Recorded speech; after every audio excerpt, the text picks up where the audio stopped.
the starting area, or the finish line area, and the ceremonial area and the people, we'd like to point out that this is the 1985 Cherry Coke World Supercross Final Cup, the third round of the 1985 Rodil Series.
Will be several interesting riders. So Ricky Johnson and El Cajon looking good at that privateer Yamaha. He's riding officially as a privateer tonight, having just signed with Honda. Yamaha didn't want to give him a bike, so he had one built by his sponsor, and he's going to be riding in heat number 1 along with George Jobé, the 1980 250 world champion, and Pekka Benkanen, the Finland 125 world champion.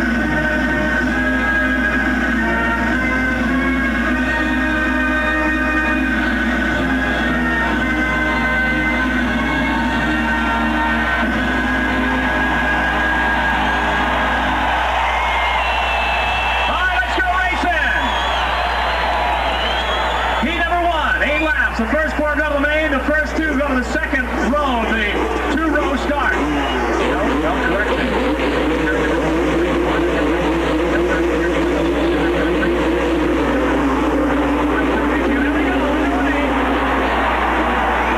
It is Jobé.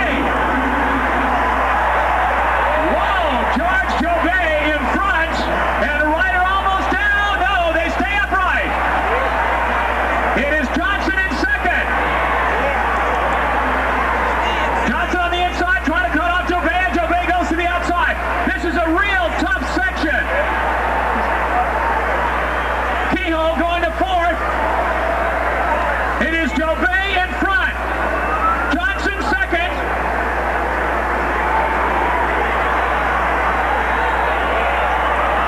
And Ali Seymour running in 3rd spot. Kehoe 4th. George Jobé, limited Supercross experience up the Peristyle on the outside. And off that incredible famous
again, those quad jumps are in different time zones.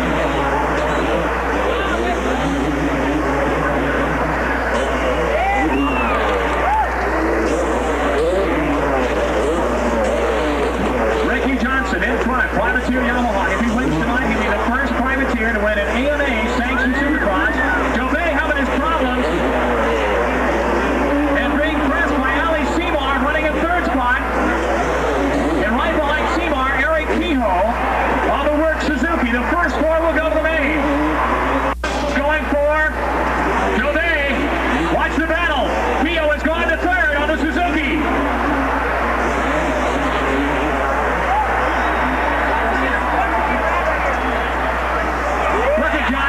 Loving it. He loves to hear that crowd.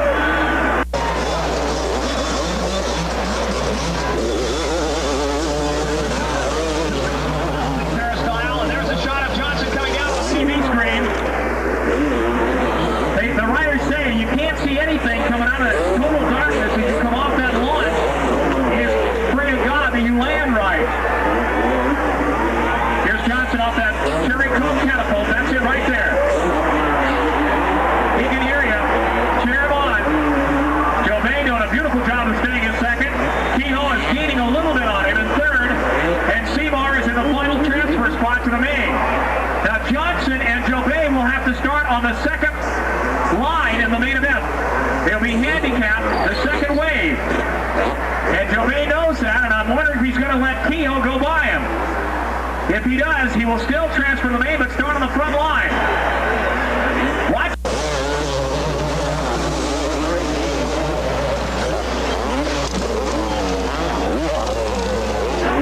Here's the final jump for Johnson, setting it up. Here it is.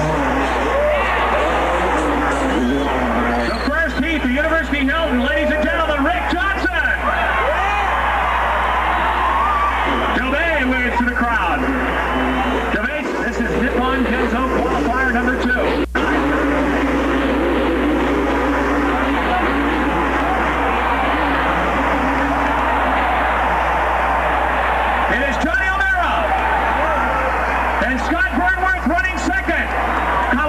In third, I believe that is Gabors, but Johnny O is out in front, the O Show. 8 laps, O'Meara, Burnworth, and Gabors.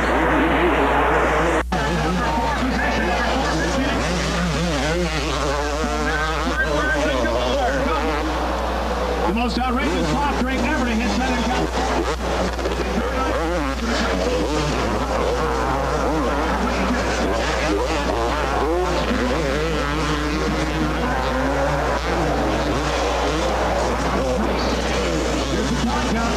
Here's O'Meara on the quads. Keeps it low. Burnworth, a little more height.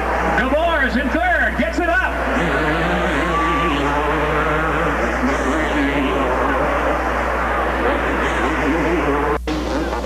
Gabors on one of the works Kawasaki's, they tell us. And Burnworth on a production-based YZ Yamaha.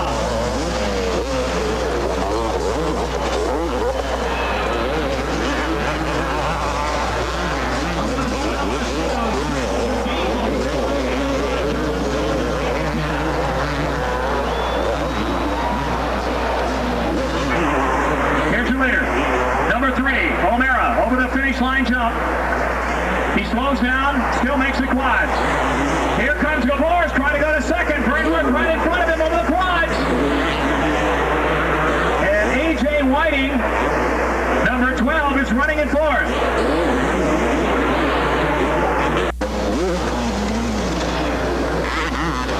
Larry Huff on the microphone up here in the announcer's booth. Greg Barbacovi down the field. Larry and Greg, Larry Myers. The battle back of that pack as they get into lap riders.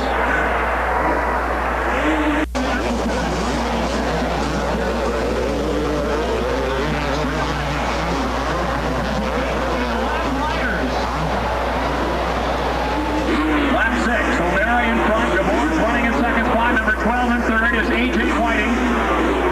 Fourth spot is number 39, Scott Burnworth. Fifth spot, 7-17, Tim Cole.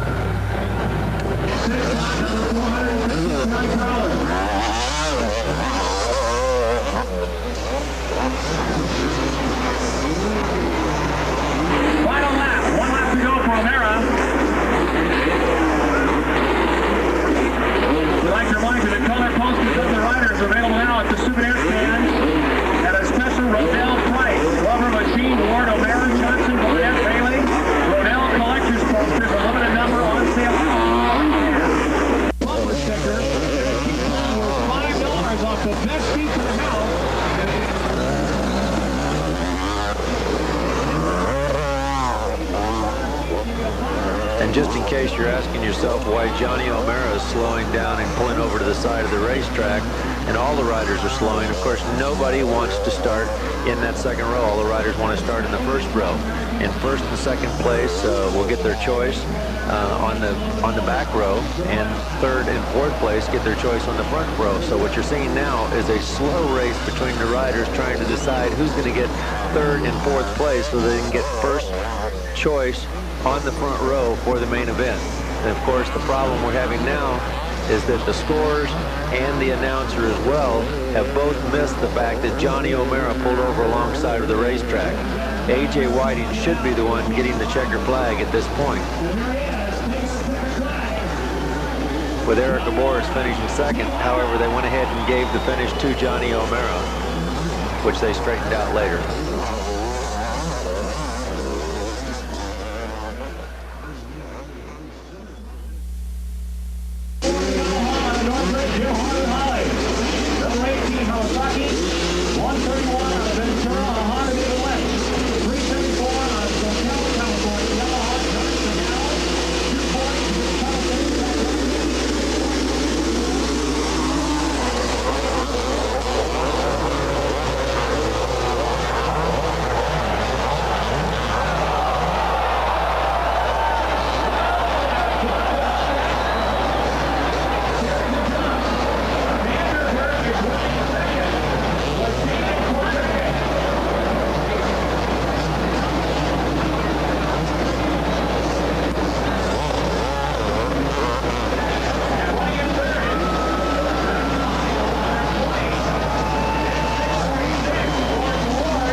Chapman, who's running in 4th spot. And here comes Bailey.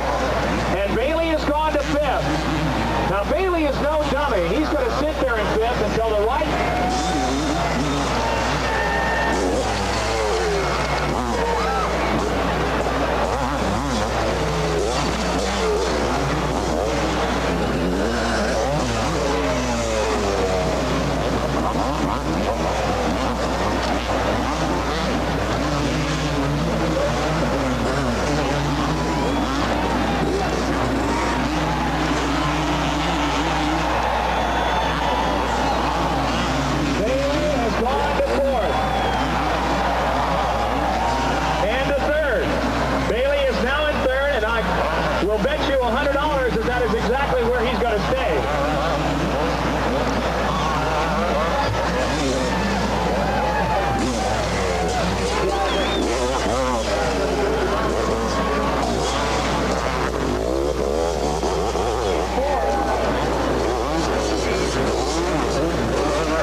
kept that gap between himself and Warren. He pretty well settled this one in, Greg. Yeah, he certainly doesn't have to worry about a delayed starting gate, so I think we'll see these guys go just as quickly during the last lap as we have throughout the first 9. I think you're right.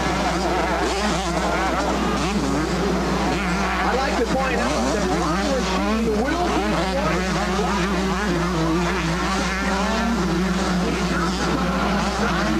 25 feet. That's Ron Machine, number 6, the longest jumper one will receive. Check.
West Coast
mind these riders. Make a little noise for them.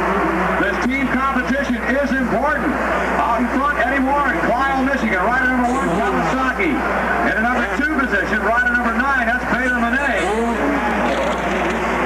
West Coast in 3rd. It's Billy Frank, rider number 3 from the West Coast. 4th place. Rodney Barr, rider number 2. 5th place.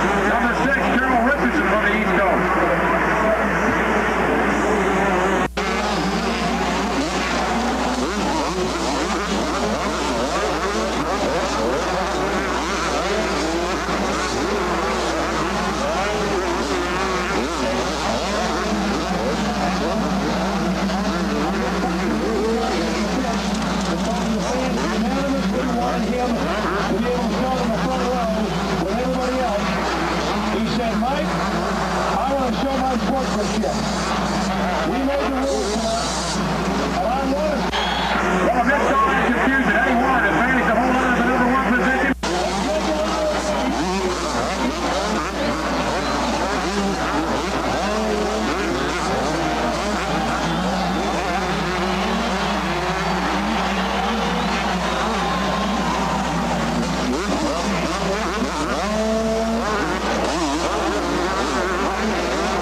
would like to welcome Grover Molyneux, Carol Stomack, and Mr. and Mrs. Walter Von Schoenfield, all of them here courtesy of Burma Castro. Castro GTX and Supercross, also welcoming Gary Smith and Paul Gonzalez from Pep Boys Auto Stores, along with Tom and Patsy Calvert, and the DeBartolomas family. And once again, thank you to our friends from Castro. The 125.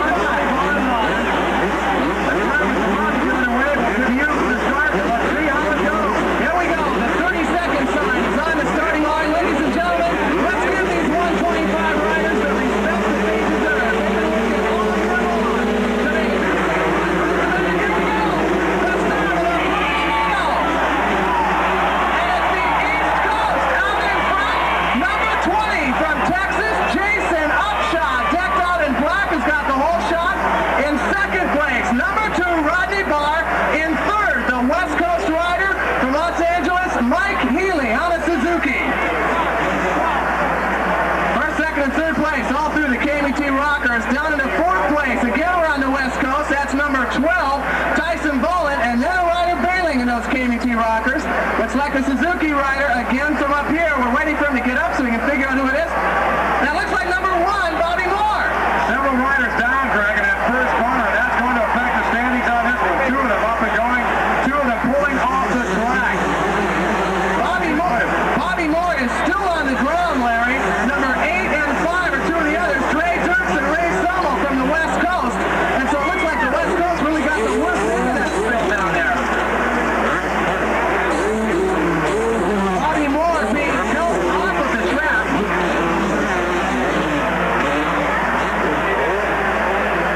Here's our leaders again over in the KMT Rockers, and from Texas, a beautiful pass on the outside by Rodney Barr up to avenge that defeat at the hand of Larry Brooks a few months back. Rodney Barr leading the points. He's the individual finalist the way it stands right now. Barr with 39 points. Model finishes of 1 and 2 with the 2 models run. Rodney Barr in front of taking number 2 position. And Healy has just been passed.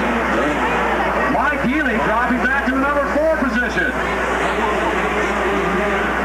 Tyson Bolin, I believe, is taking over 3rd. Mike Healy back to 4th. Tyson, you know, he won 3 classes back at Ponca City a few months ago on a Works 1986 Kawasaki. He took the win in the 125 Stock Pro and Modified Pro, and he also won on a 250. He's only 17 years old, and he's from right here in California, up north in Sacramento. And then he won, running at number 5 position. Then 6, Billy Frank ranked the winner of model number 2. Who is also doubling on a 250. I didn't realize that, but he is racing on a 250 as well. I was not aware of that either. I wasn't either until I went down to interview him at the end of the photo, and he said that's why he got such a bad start in the first one. He was so tired after just getting off his 250. He didn't have to wait for it. You know, at this point, Greg,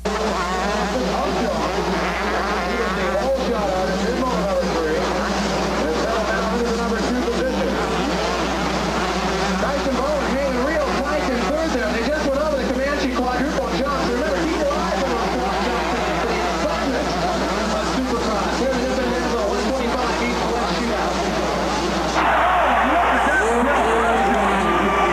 really unloaded coming out of the peristyle. He makes that left-hand corner to set a double jerk at the bottom of it, and Upshaw really unloaded. He come down hard, the bike come down on top of him, and he has not moved. Now the gap between 1st and 2nd place a little bit bigger. Without Upshaw in the middle to bridge that gap, you've got about 2 full seconds separating the top 2 spots. The West Coast riders do not cooperate. They're going to walk away with this one. And us East Coasters are going to have to go home with they got to say. You know, Larry, that just breaks my heart to hear you say that. But I gotta say that people from the East Coast, they surprised me. At the beginning of this 125 Supercross season, there was, well, it was a little bit of question as to whether the East Coast would be able to hold up their own weight, because we have a super concentration of riders right here in the Los Angeles area alone. Not to mention Oregon, Washington, and all the other states that occupy the western regions. With the white flag going on right now, I gotta say that with Rodney Barr as a great example, the East Coast has by and large done fine this season. Well, they have, and you know what I look forward to, Greg, is more of the team competition in 1986. The 125 class in Supercross has proven to be a dynamite class. The riders like it, the spectators like it, and throughout the year we've had some tremendous races, and I look forward to continuing those races in 86 with more emphasis on this team approach. This has been a great way to introduce these riders to the realities of Supercross, where you have got to be competitive on a bike with your machinery. You know, Jason Upshaw, we just got word down on the track, he is okay. He is up, he had the wind knocked out of him, but other than that, he'll be fine. So Larry, let's take it to you. Corners left, and look at this. Tyson Bolin, rider number 12 from the West Coast, is right on the rim with Rodney Barr. Barr from the East Coast, rider number 2, 1 corner to go with a vicious set of moves in between. Bolin looking for a little bit of running room, and Barr not giving it to him. Barr is going to take the win. Rodney Barr, your winner. Tyson Bolin in the number 2 position. Mike Healy, also from the West Coast, is 3rd. Eddie Warren finished 4th. And they're down there now discussing that start. To say it has been controversial tonight would be an understatement. The Cherry Coke main event is a 20-lap finale.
something.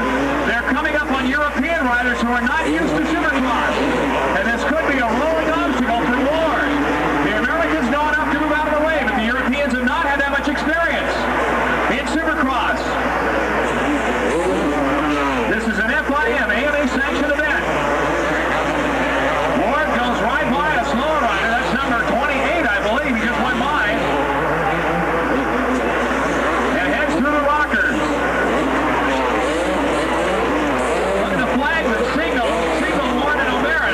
They come up with a finish line jump. They go into lap number 10, the halfway mark. Into lap 11, rather. They just finished lap 10. And O'Meara continues to stalk Ward. They hit up the peristyle.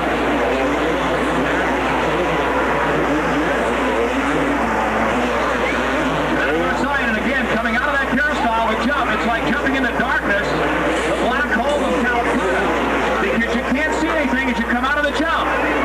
You just got to trust that you're going to land right. Look at O'Meara. He's right on Ward's back tire. They come down the back straightaway. The Honda pits cheering on O'Meara. They'd like to see O'Meara salvage this one with a win for Honda. Ward, and O'Meara is going to buy him, but Jeff Ward is holding on and now starting to pull away from O'Meara. Third spot still belongs to Bailey, and Bailey is way back there, a lap rider between he and O'Meara. And 39 back further even. Jeff Ward, a former national minicycle champion. Jeff Spencer doing the training for him this year, and what a magnificent job he has done. Spencer took Ward to the Rose Bowl, and they trained. They got special permission from the Rose Bowl people to train there, to run up and down the steps, and you work out on a trampoline on the floor of the Rose Bowl when it was closed, to psychologically prepare Ward for the battle with Glover for the championship. And it works. And Ward is the new Supercross champion, a very smart rider. Well, let me tell you, Johnny O'Meara is tougher than a $2 steak, and he's not going to make it easy for Ward to win this race tonight. This Terry Coke World Supercross Final. They go off the peristyle and out of our sight. It is still Ward completely in control.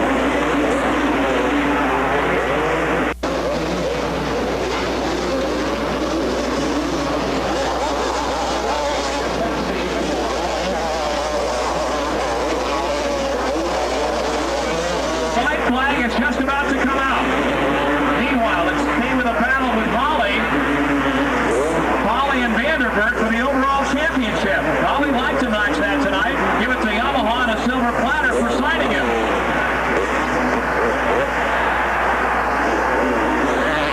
Here comes Ward. Here comes O'Meara. And here's the white flag. And you're going to see one hell of a last lap. Because Johnson and O'Meara's pouring on the pole. Here they go. Into the peristyle. They go up the hill.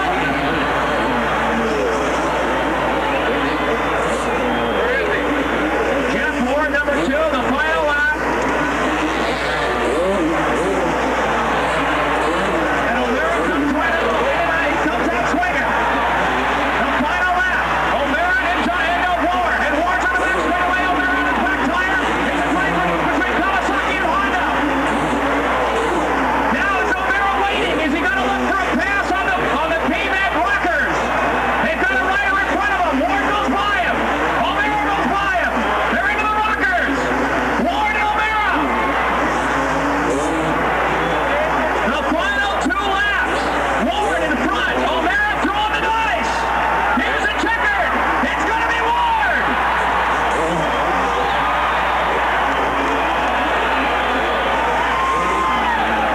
And Jeff Ward takes it. O'Meara is second. Bailey will finish 3rd. Birdworth 4th. And Holly will finish 5th. Wait a minute. David Bailey has gone down and off the track.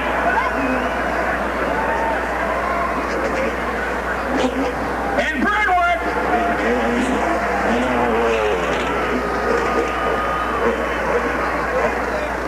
And here comes Scott Birdworth, and there goes Bailey. He saved 3rd. Holy Toledo, we were looking for Birdworth, and Bailey finishes 3rd. You sure showed showed everybody who the quickest guy was out there during the main. Yeah, there's a big problem on the gate. They've been having the second gate. And I went up there, they never let me down. I'd have been the last pick on the last gate, and there wouldn't have been enough riders on there to let me in there. So I had to go down to the first gate. And it was kind of a big mess.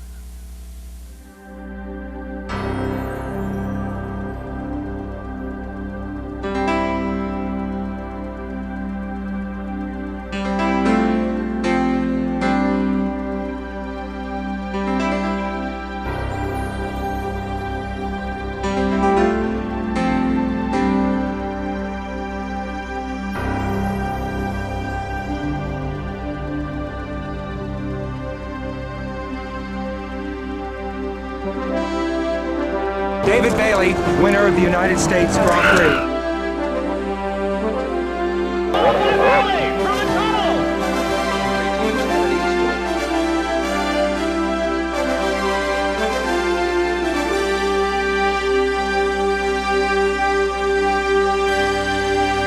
And the USA has swept the motocross to nations.